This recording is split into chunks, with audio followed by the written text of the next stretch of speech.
This is Iryōwatch. It has prompt assistance which is modifiable with an interval of 1 to 4 hours to remind the elderly about the daily tasks, such as eating medicine, exercising, reading and writing.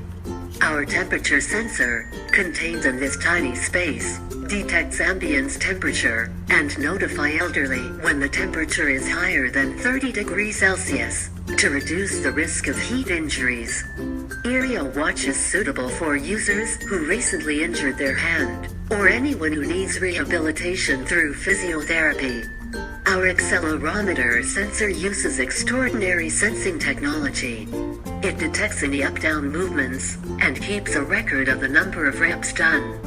This data is synced to the computer and shows a graph of the reps done by each day to track the recovery process.